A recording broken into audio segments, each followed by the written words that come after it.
சகாயம் பார்த்து ரொம்ப நாள் ஆச்சு.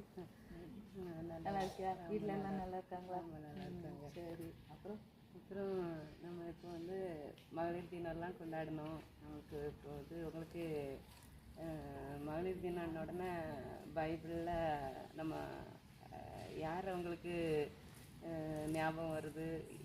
அது யார் ஒரு நல்ல ஒரு வீராங்கனையா? எந்த கேரக்டர் உங்களுக்கு பிடிச்சிருக்கு? அதாவது பைபிளில் வீராங்கனை அப்படின்னாலே ஒரு பெரிய படையை நடத்திட்டு போன தெபோரால் தான் ஞாபகம் வருவாங்க. ஏன்னா ஃபஸ்ட்டு அவங்கள இன்ட்ரடக்ஷன் எப்படி கொடுத்துருப்பாங்கன்னா, லபிதோத்தின் மனைவியாகிய தெபோரால். ஆக்சுவலி அவங்க ஒரு குடும்ப பெண்ணு தான். அவங்களுக்கு வந்து இல்லைன்னா லபிதோத்தின் மனைவின்னு அங்கே ஒரு இதை வந்து ஆண்டவர் சேர்த்துருக்க மாட்டார். ஆனால் அவங்க வந்து அந்த அவங்களுடைய டியூட்டிஸையும் பார்க்குறாங்க, இஸ்ரவேலுக்கு நியாயம் விசாரிக்கிறாங்க.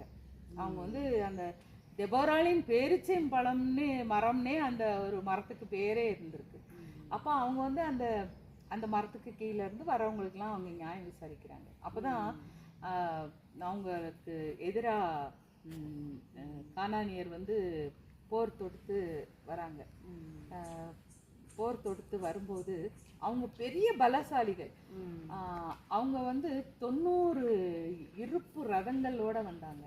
அந்த இருப்பு ரதங்கள்ல வந்து என்ன இருக்குன்னா, இப்படி ஒரு அந்த வால் மாதிரி பூச்சியா அந்த 4 பக்கமும் இப்படி வந்து இந்த இது மாதிரி சுழண்டுட்டே போகும். அது வந்து என்ன அவங்களுக்கு எதிராக வந்தாலும் சர்ன்னு அறுத்துட்டு போயிடும். குதிரை காலை வெட்டிட்டு போயிடும், போர் வீரன் காலை வெட்டிட்டு போயிடும். அப்படி வந்து ஒரு 900 இருப்பு ரதத்தை வந்து அவன் வந்து வச்சிருந்தான். அப்படிப்பட்டவன் தான் வந்து அவங்கள எதிர்த்து வரான். அப்போ அந்த பாராக் ராஜா வந்து ரொம்ப பயப்படுறான். ஐயோ, அவங்க வந்து அவங்கள எதிர்க்க இனியால முடியாது அப்படின்னு.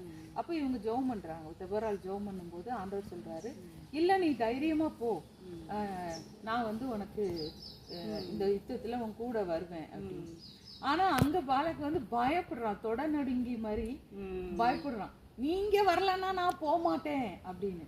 ஒரு பெண்ணு இல்லாம உன்னை போக மாட்டேன் அப்படின்னு சொன்னா, யுத்தத்துக்கு வந்து இந்த காலத்துல வந்து சபையிலேயே வந்து பெண்கள் போதிக்க கூடாது அப்படி இப்படின்னு சொல்லக்கூடிய ஒரு காலகட்டத்துல ஆக்சுவலி ஒரு தெபோராக்கு வந்து அவ்வளோ தைரியம், கர்த்தர்கிட்ட இருந்து அவளுக்கு அவ்வளோ ஒரு பவர் இருந்தது. அந்த தெபோரா வந்து அப்ப சொன்னான், சரி ஓகே, நான் இவ்வளவு தூரம் சொல்லி நீ கேட்க மாட்டேங்கிற, சரி நானே வர்றேன். ஆனா இந்த மகிமை வந்து உனக்கு கிடைக்காது, இந்த மகிமை வந்து ஒரு பெண்ணுக்கு தான் கிடைக்கும். ஏன்னா ஒரு பெண்ணு மூலமா தான் நான் ரட்சிப்பை கொடுப்பேன்.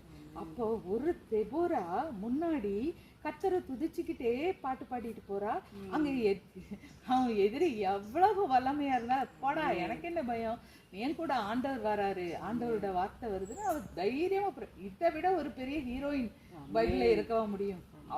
அவ்வளோ பெரிய தெபோரானாலே வந்து அமேசிங் கேரக்டர் தெபோரா வந்து. அதனால நான் வந்து ரொம்ப அட்மைர் பண்றது வந்து தெபோரா கேரக்டர். அப்போ அப்படி அவங்க வந்து யுத்தத்தை நடத்திட்டு போகும்போது நட்சத்திரங்களும் அயனங்களில் சிசராவோட யுத்தம் பண்ணினது அப்படின்னு இருக்கு.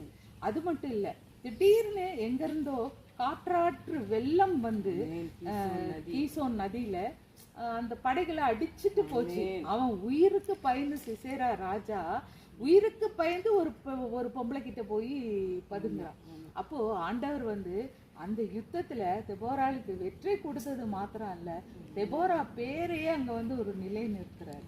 ஒரு சாதாரண லபிதோத்தின் மனைவியா இருந்த ஒரு பெண்ணுக்கு யுத்தத்தை வழிநடத்தி கொண்டு போகக்கூடிய ஒரு பராக்கிரமத்தை, ஒரு தைரியத்தை, ஒரு வீரத்தை. இன்னைக்கு நம்ம தமிழ்நாட்டுல கூட இந்தியால கூட எத்தனையோ வீர பெண்மணிகளை பத்தி பேசுறாங்க, ஒரு படையை நடத்திட்டு போனது. ஆனா பைபிள்ல வந்து இப்படிப்பட்ட ஒரு காரியத்துல தெபோரா நடந்துட்டு போனது. ஒரு தீர்க்கதரிசியாகிய தெபோரா, அவங்களுக்கு வந்து யுத்தத்தோடைய டாக்டிக்ஸ்லாம் தெரியாது, ஆனா தேவனை நம்பி அந்த யுத்தத்துல போனாங்க. ஆனா தெபோரா வந்து பயங்கரமான ஒரு கேரக்டர், நம்ம வந்து நம்மளால இமேஜின் பண்ண முடியாத ஒரு கேரக்டர். நன்றி. இப்படிப்பட்ட ஒரு தெபொராளை போல ஒரு கேரக்டராக நம்மளும் வந்து நம்ம குடும்பத்துக்காக நம்மளும் நம்ம குடும்பங்களில் நம்மளும் எழும்பணும். அப்புறம் வந்து தெபொரா கிட்ட வந்து நீங்க உங்களுக்கு பிடிச்சது என்னது அப்படின்னு கேட்டீங்கன்னா, எனக்கு பிடிச்சது வந்து தெபொரா கிட்ட வந்து, நீ தாயாக எழும்பும் பலவும் கிராமங்கள் பாழாயின, நீ அதனால தாயாக எழும்பு அப்படின்னு அவங்க வந்து ஒரு தாயா நின்னாங்க.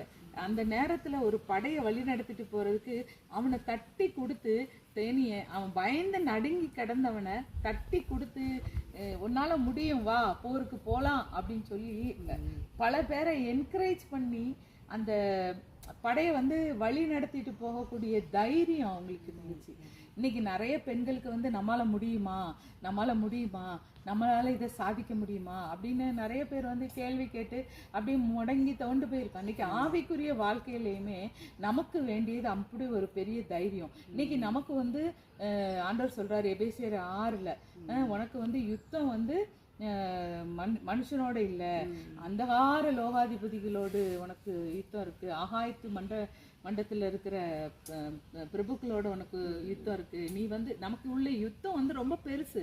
நம்ம சாத்தானோட அவனோட படைகளோட நம்ம வந்து எதிர்த்து நிற்கிறோம். அப்ப நம்ம ஜனங்கள் வந்து கஷ்டப்படும் போது, நம்ம ஜனங்களுக்கு யுத்தம் பண்ண தெரியாம இருக்கும்போது, நம்ம அந்த தேவ ஜனங்களை வழி நடத்தி கொண்டு போகக்கூடிய ஒரு தைரியம், ஒரு விசுவாசம், ஆண்டவர் மேல அசைக்கப்பட முடியாத ஒரு நம்பிக்கை, அப்படிப்பட்ட தெபொராளா நம்ம இருக்கும்போது ஆண்டவரே வானங்கள்ல இருந்து நமக்காக, அயனங்கள்ல இருந்து நமக்காக யுத்தம் பண்ணுவார். அதுதான் ஆண்டவர். ஆண்டவர் நம்ம கூட இருக்கிறார். அவர் வந்து அவரால் எல்லாம் செய்ய முடியும், அவர் செய்வார். அதுதான் தெபொரால இருந்து நம்ம இது பண்ண வேண்டியது. நம்ம தெபொரா கிட்ட இருந்து பாடம் கத்துக்கிற வேண்டியதுன்னா நம்மளும் அதே மாதிரி எழுமணும். தெபொரா, நான் வந்து லபிதோத்தின் மனைவியா இருக்கட்டும், ஆனா நான் வந்து பேச்ச மரத்துக்கு அடியில வந்து உட்கார்ந்து நான் தீர்க்க தரிசனம் சொல்லி என்னுடைய ஜனங்களை நியாயம் விசாரிப்பேன். கூடுமானா எனக்கு சமயங்கள் நேர்ந்தா அவங்களுக்கான யுத்தங்களையும் போய் நான் செய்வேன் அப்படிங்கிற ஒரு தைரியம், அந்த நம்பிக்கை நமக்கும் வரணும். நம்ம எல்லா பெண்களுமே யுத்தத்துக்காக ஆண்டவர் கூட படையெடுத்து வரும்போது, எகோ வா நிசி அப்படின்னு அவர் போகும்போது, வீறு கொண்டு 7 வீர் இயேசு வீரரே மாறு கொண்டு மன்னர் முன்னே செல்கிறார். அப்போ அந்த வைராக்கியத்தோட, அந்த வாஞ்சையோட, அந்த வெறியோடு நம்மளும் கிறிஸ்துவனுடைய படையில ஒரு பெரிய போர் வீராங்கனை அப்படிங்கிறது தான் நமக்கு வந்து இந்த இதுல வந்து ஞாபகம் வரணும். இது புரிஞ்சுச்சா? God bless you.